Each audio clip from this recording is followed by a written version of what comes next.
अगर आप भी अम्बेडकरवादी है तो ये वीडियो ना देखे। शिक्षा शेरनी का दूध है, जो पीता है वो दाढ़ता है, ऐसा कहना था डॉक्टर बाबा साहब अम्बेडकर का। लेकिन अम्बेडकर इतनी शिक्षा और 30-35 डिग्री होने के बाद भी कभी अंग्रेजों के सामने नहीं दाढ़े, बल्कि उन्हीं अंग्रेजों की जी हजूरी करते रहे।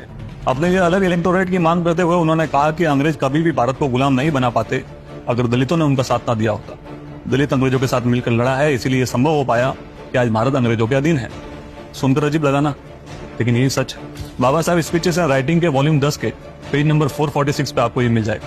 और जो लोग कहते हैं कि बाबा साहब ने संविधान दिया, उन्हें यह भी बताना चाहिए कि यही अम्बेडकर कभी भी आजादी के पक्ष में नहीं थे।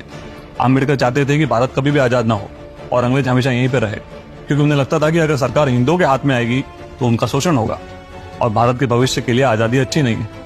और ये मैं नहीं कह रहा हूँ, ये खुद अम्बेडकर के शब्द है, जो उन्होंने 5 अप्रैल 1946 के दिन एक मीटिंग में उस वक्त के वाइसरॉय पवेल से कहे थे।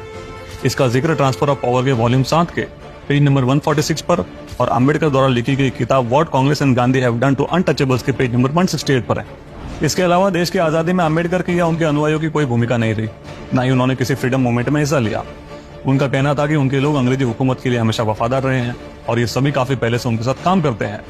इसका जिक्र भी आपको ट्रांसफर ऑफ पावर के वॉल्यूम 7 के पेज नंबर 146 पर मिल जाएगा। इसके अलावा अंग्रेजों की तरफदारी करते हुए उन्होंने लोगों को समझाया कि अब अंग्रेज इतने भी बुरे नहीं है जितने 19वीं शताब्दी में हुआ करते थे। वो अपने किए गए कार्यों द्वारा काफी शर्मिंदा है। और अब अगर आप भी अम्बेडकरवादी है तो ये वीडियो ना देखे। शिक्षा शेरनी का दूध है, जो पीता है वो दाढ़ता है, ऐसा कहना था डॉक्टर बाबा साहब अम्बेडकर का। लेकिन अम्बेडकर इतनी शिक्षा और 30-35 डिग्री होने के बाद भी कभी अंग्रेजों के सामने नहीं दाढ़े, बल्कि उन्हीं अंग्रेजों की जी हजूरी करते रहे।